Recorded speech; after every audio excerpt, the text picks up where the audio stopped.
अस्सलाम वालेकुम, welcome back to Shekhu vlogs. मैं आपका मेज़बान अमार अली शेख आपकी खिदमत में एक नया रिव्यू लेकर आया हूँ। वैसे ही बैठा था घर, सोचा आपको C70 ड्रीम का रिव्यू दें, ऑनेस्ट रिव्यू। इसको 3 साल यूज़ किया मैंने। आज मैं आपको बताऊँगा, जो न्यू यूज़र हैं, जो न्यू ये बाइक लेना चाहते हैं, उनको मैं बताऊँगा कि इसकी क्या खूबियाँ हैं, क्या खामियाँ हैं और आपको ये बाइक लेनी चाहिए या नहीं लेनी चाहिए। तो चलिए स्टार्ट करते हैं इसकी खामियों से।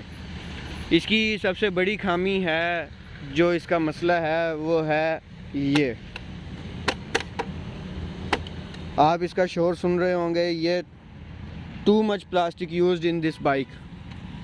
और ये बाइक, इसका मसला ये है कि आपको अगर ये देखें, आपका अगर गिरते हैं आप, मतलब खुदा ना खास्ता ये चलने वाली चीज़ है, गिर जाती है या कोई मसला बन जाता है, तो आपका ये इशारे का मसला बना है, लेकिन आपको ये डलवाना ये पूरा पड़ेगा, क्योंकि अब टूटा तो है, अब आपने रिपेयर तो करवाना है। तो वो आप जो 70 सिंपल है उसमें तो है कि 100 रुपये का इशारा डलवाओ, मामला ही ख़त्म। लेकिन अगर आपने ये बाइक लेनी है तो आपको ये सब डलवाना पड़ेगा, जिसकी कॉस्ट आपको 6000 to 7000 लगेगी। और जो कि चीज़ नहीं है कि आपकी 100 रुपये वाली चीज़ जो है वो आपको 7000 रुपया लगवा जाए, ये आपके लिए जो है वो कोई मुनासिब चीज़ नहीं होगी। और दूसरी बात, इसी तरह इसके बैक में भी है, ये इसका सब जॉइंट है, एक ही है। अगर आपका ये इसमें भी ऐसे ही हुआ है, अगर ये टूट जाए तो आपको ये रिपेयर करवाने की बजाय आपको ये सब डलवाना पड़ेगा, पूरा मरगाट डलवाना पड़ेगा। अब ये पूरा मरगाट आपके लिए कोई अच्छी चीज़ तो नहीं होगी कि आप कहोगे टूटा इशारा और डलवा मैं क्या रहा हूँ, पैसे आपके लग जाएंगे ज़्यादा। और फिर इन्होंने 70 ड्रीम का रेट प्राइस सिंपल 70 से ज़्यादा रखा हुआ, तो इनको चाहिए था कि ये कोई नई चीज़ दें। इन्होंने वही जो सिंपल 70 का है उसी को इसमें लगा कर और जो है वो बस पेंट करके दे दिया, अगर आप ब्लैक कलर लेते हैं तो। और इसकी अब आ जाते हैं, और फिर इसका एक ये है कि ये इन्होंने यहाँ पर 2 दिए हुए मीटर, एक स्पीडोमीटर और एक ऐसे ही, जिसके अंदर न्यूट्रल और ये हाई बीम वाला ऑप्शन दिया हुआ है। इनको चाहिए था कि यहाँ पर ये और फीचर्स इंस्टॉल कर दे, जबकि ये इन्होंने सिर्फ ये लिखा हुआ है CD70 ड्रीम, जो कि हमारे किसी को ख़ास काम का नहीं है। इनको चाहिए था, अब आप दे ही रहे हैं तो यहाँ पर कोई चीज़ इंस्टॉल कर दें, फ्यूल गेज दे दें या RPM मीटर दे दें या कोई और फीचर डाल दें। फिर उसके अलावा आप आ जाते हैं इसके फ़ीचर्स की तरफ। अब इसके फ़ीचर्स 70 सिंपल से कंपेयर करें तो ये उससे बेहतर है, बहुत बेहतर है।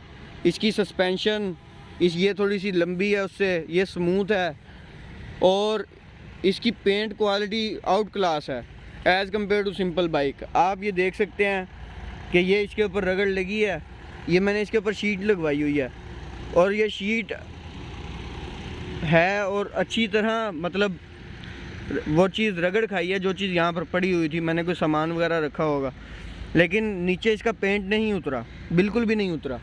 और दूसरी इसमें ये खूबी है कि इसका इलेक्ट्रिकल कोई इशू नहीं आया अभी तक। मतलब इसके जो बैटरी है, बैटरी मैंने अभी तक चार्ज नहीं करवाई है, 3 साल हो गए हैं यूज़ करते। इसकी बैटरी बहुत अच्छी है। और इसका हॉर्न देखें आप, ऐसा ही था जब मैंने ये शोरूम से निकलवाई थी, ये अभी तक वैसे का वैसा ही है। मतलब इसमें इस तरह की कोई अभी तक नहीं आई। हाँ, इसकी ये सुई जो थी ये रुक गई थी, ये मतलब मीटर काम करना छोड़ गया था, उसके लिए मैंने इसका ये डलवाया था। लेकिन इलेक्ट्रिक के लिहाज से, मतलब ना मुझे इसके अभी तक इशारे चेंज करवाने पड़े हैं, मतलब इनके अंदर वाले बल्ब, ना बैक लाइट खुलवानी पड़ी है, ना हेडलाइट खुलवानी पड़ी है। हेडलाइट इसकी अच्छी थ्रो है, बहुत ज़बरदस्त है एज़ कम्पेयर टू सिंपल 70। और ये उससे स्मूथ है, और इसकी हाई स्पीड ऑलमोस्ट 70 to 80 है। 80 मतलब ये चली जाती है, और अगर मैं इसको थोड़ा सा और खींचूँ तो ये 85 कर देती है। ये बाइक 1 लीटर में 45 to 48 देती है in the case of when you use it in city. अगर आप इसे सिटी से मतलब शहर में चलाते हैं, ट्रैफिक में बार बार रुकते हैं, तो फिर ये 1 लीटर में आपको 45 to 48 किलोमीटर्स देती है। अगर आप इसको लॉन्ग रूट पर लेकर जाते हैं, मतलब जहाँ आपको बार बार रुकना नहीं पड़ेगा, आपने कंटिन्यूसली जाना है, बेशक स्पीड डिक्रीज़ इंक्रीज़ होती रहे, लेकिन आप कांस्टेंट जा रहे हैं, आप रुक नहीं रहे बार बार, तो फिर इसकी फ्यूल एवरेज जो दे देती है वो है 50 to 55 किलोमीटर्स इन 1 लीटर। और इसकी एक ये भी खूबी है कि ये लुक वाइज उससे बहुत अच्छी है, मतलब एक स्पोर्टी लुक देती है। ये जो सिंपल बाइक है उससे ये बहुत अच्छी है, एक बहुत ज़बरदस्त लुक देती है। और अगर आप इसे थोड़ा सा मॉडिफाइड करवाएं और इस पर थोड़ा सा पैसा लगाएं तो फिर तो ये बहुत ही ज़बरदस्त हो जाती है। वैसे इसमें किसी चीज़ की कमी तो नहीं है कि भाई इसमें कोई चीज़ आपको एडिशनल, वैसे शौक़ के लिए अगर आप लगवा लें तो लगवा लें, वैसे इसमें ज़रूरत नहीं है आपको कि भाई आप कोई चीज़ इसमें लगवाएं। बस जब लें इसको पोशिश वगैरह जो है वो अपनी सेफ्टी के लिए होती है, ये कवर इसके ऊपर जो होता है वो अपने लिए होता है, बस यही। और देखा जाए तो इस प्राइस ब्रैकेट में 1,15,000 रुपये की प्राइस है और 94,000 जो है वो सिंपल की है, मतलब 6,000 का फ़र्क है। अगर आप खुद कमाते हैं या मतलब आपके बाबा अच्छे पैसे अर्न करते हैं, आप इसके ये एक्सपेंसेस उठा सकते हैं, मतलब इसका और इस जैसे एक्सपेंसेस अगर आप उठा सकते हैं तो फिर आप ये बाइक ले।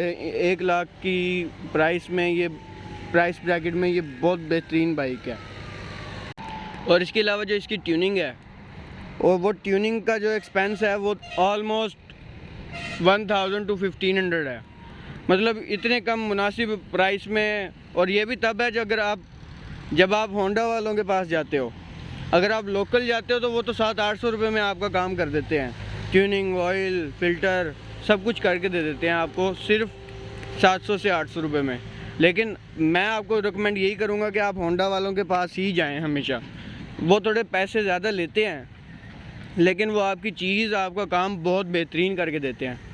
और मैंने एक बात आपको बताना ही भूल गया कि इसका जो टायर है, इसका जो टायर क्वालिटी थी, जो जब मैंने लिया था उसके 7 महीने के बाद ही टायर ये जो था इसका बाहर की तरफ फूल गया था, मतलब बाइक चलती थी तो ये उछलती थी, इसका फ्रंट जो हैंडल था वो उछलता था।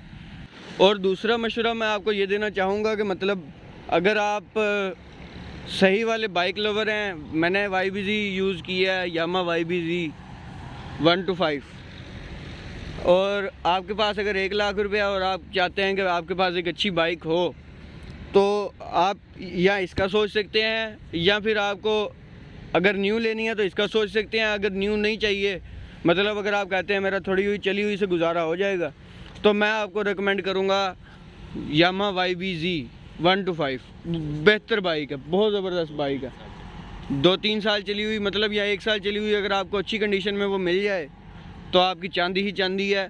1 लाख की प्राइस में या ये बाइक, बल्कि आप प्राइडर भी ले सकते हैं, होंडा प्राइडर भी, मतलब आप यूज़ ही लेंगे, वो आपको न्यू इतनी प्राइस में नहीं मिलेगा, लेकिन 1,30,000 मेरा ख्याल उसकी प्राइस है, वो इस ब्रैकेट में जो है वो आती है प्राइस ब्रैकेट में। उम्मीद करता हूँ आपको वीडियो अच्छी लगी होगी, और यहीं तक था मेरा रिव्यू।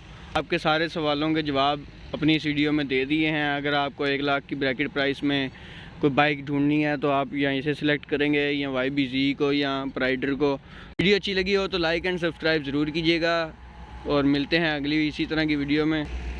तब तक के लिए अल्लाह हाफिज़।